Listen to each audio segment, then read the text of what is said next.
Hi guys, welcome to Tisha Talks. So today we are going to be talking about five topics I think are important for you to speak to your teenagers about.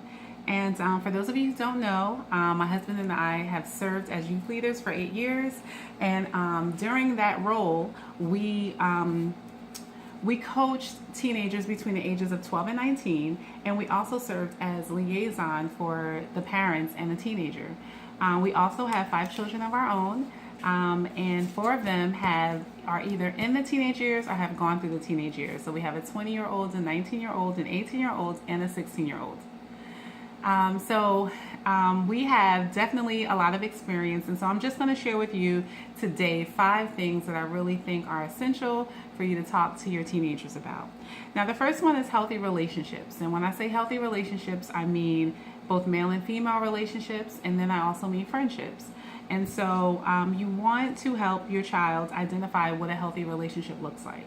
You want them to be able to independently assess what is a good dynamic versus what is not a good dynamic. So one thing that I have seen that has been consistent, especially in the lives of my girls and the girls that I've been involved in, is relationships. Whether they're male, female, whether they're like boyfriend, girlfriend relationships or they're friendships, there's always that dynamic where there is a challenge or a struggle trying to figure out and understand who they are and who the other person is and how that works. And so that is something that we definitely want to talk to our teenagers about. We want to engage in conversation with them about those things. Now, a great way to do that, because sometimes our teenagers are not always open with us and talking to us about the things that are going on at school or the things that are going on in their relationships. But the great thing is that there is social media, there are TV shows, there are movies, there are news reports that we can all use these stories or these situations to engage in some of that conversation. And so for me, it's all about the parent being intentional about engaging their teenager in certain conversations. And so you can do that. For example, one of the series that we have used to have dialogue with our children is 12 Reasons Why. And I know that we got letters from the school, we got letters from the guidance office, and they're like, don't talk to your kid about it, don't let your kid watch this, is what they were saying. And so immediately my husband and I watched the series, and it is something that you want to be mindful of whether they're watching it or not. But I think it's a great tool to engage in conversation.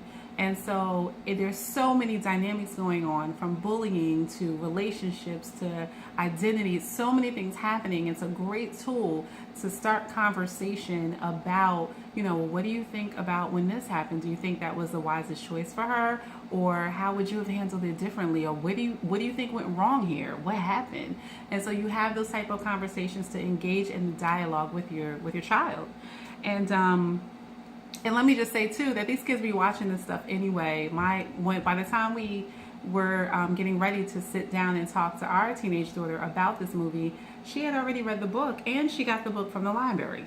So at the school. So these kids are being exposed to these things. So we want to make sure that we're the top influencers in their lives. And I know it seems like sometimes things go in one ear and out the other when you're talking to them, but believe you me, you are the greatest influencer in their life. You're the one who has been around forever. And so although they may not always listen, they do hear. Even me as an adult, my mom says something, it resonates with me. I still hear it, even though I may make another choice. So I just want to encourage you to continue talking, continue the conversation, continue the dialogue, and look to create those moments. And so the second thing that I think is really important to talk to your teenager about is dreams, visions, and their uniqueness. So all of us were created with a purpose. All of us were created different. And so we want to help our child identify their uniqueness, identify their talents, the things that they're good at, and support them in their aspirations and in their goals. And once we identify those talents and those areas of uniqueness, it's our responsibility to invest in it, to help them grow in that area. And so we want to help them do that. And I think that's super important. It helps with identity. It helps them with self-confidence. It helps them with their self-esteem when they recognize that there is something that sets them apart from everyone else. You know, a lot of times when kids get in trouble is when they're trying to be carbon copies of somebody else, whether it's carbon copies of somebody on social media or carbon copies of their friends.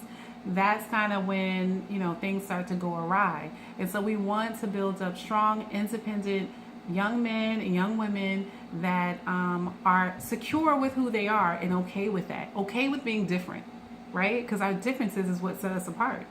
So that's number 2. Number 3, we want to talk about sex, of course. You know, I had to put that on the list. We want to talk to our kids about sex. In today's society, the information is so accessible. They're going to hear about it. They may even hear about it or be exposed to it before we even are able to engage in that conversation. But it doesn't mean that the conversation doesn't need to happen. The conversation still needs to happen, and we still need to make sure that our children understand our belief, our philosophy, and our stance, the position that we take concerning sex for them. And we also want to make sure that we talk about the good things and we talk about the bad things. But that what they're really getting from us is our influence, our position on how we feel about this. Because again, like I said before, the person with the greatest influence is the parent. And so you want to have those conversations with them. And I know it may be difficult to talk to your kids about there are books, there are videos, there are so many avenues that you can use to start the conversation, but it's important to start it. And then let me also please say that there are a lot of youth programs out here. There are programs for youth, and a lot of them address these issues. I know when my husband and I used to have our youth meetings, we used to talk about these things. Of course, with parent permission, we let them know, you know, what the topic was, and we got permission to talk to them about it. But we talked to them about those things, and we talked about things happening in society and use those opportunities to get their feedback, to see where their head is, to start conversation, to get them thinking. Because at the end of the day, we want our kids to be independent thinkers. We want them to be able to independently assess whether this is a good dynamic or whether this is a bad dynamic. They need to be able to make choices, okay? Good ones. So that is number 3, I believe. Okay, so number 4 is money management. We definitely want to talk to our kids about money management, managing money, budgeting, finance. That's all a mindset. And so we have to start early. It's never too early to start talking to your kids about money, even when we're starting with their allowance and putting money aside and understanding the compound effect and how things, how investment occurs and how saving occurs. And one thing I think is really important when dealing with money is teaching our kids how to deny self-gratification, immediate self-gratification. Because we live in a society today where kids get things like this. They think that I'm supposed to have it yesterday, like I was supposed to have it 2 years ago. What's happening? And that's not the case. I mean, 1 in a million people just instantly get rich. But the rest of us, we all have to invest, we all have to work, we all have to manage our money, and we all have to make sure that we're budgeting to the best of our ability, right? And so it's important for us to teach them that. A lot of these foundational things, they come from the home. You know, we want to be able to instill those things in our kids. And again, if you're not 100% sure or you're not good with your finances, there are many books out here, many programs. One that I especially recommend is Dave Ramsey. He has a program for youth, and it starts with allowances. It starts with thinking about money. It starts with trying to copy the Joneses. And it talks about all those dynamics to help change the thinking and set a great mindset, because we want our kids to be successful, and we want them to not only be emotionally and physically successful, but we want them to be financially secure as well. And so my last topic is social media. We have got to talk to our children about social media. Some of the things that I have heard that is happening on social media is alarming. And so social media, although it is a great platform, it gives me the opportunity to do these things that I'm doing now. It also has its dangers. And there are very strict laws in some states about the abuse of social media and cyberbullying and all these different things. And our kids need to be really well versed on what those laws are, because we don't want them making a foolish mistake and then having to suffer the consequences of that, right? And so it's our responsibility to make sure that they're educated in that way and that they're using it properly, and that they're also aware of the dangers like predators and people trying to slide into their DM. Parents, if you don't know what sliding into their DM is, you need to find out. I heard more about this last weekend, and I'm on it. I'm listening. So I just want to share this information because it's super important that we have these conversations. And again, to be intentional about the conversations that we have with them. And so, I hope that this was helpful to you. I tried to make it as quick as possible, so it wouldn't be a long, drawn-out video. But I did want to just give you a couple of nuggets and a couple of things that I've learned along the way, and a couple of tips to help you in your conversations with your kids. And so again, one of my tips was not to necessarily sit down and talk about it like it's a topic, but create moments where the conversation can happen. You can be intentional about creating those moments.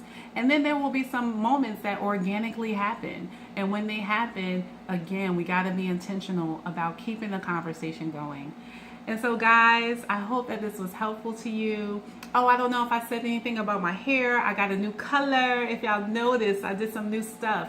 And so it was actually my daughter, who is a beautician, and she colored my hair and lightened it and styled it. And so I'm going to leave her information as well, my oldest child.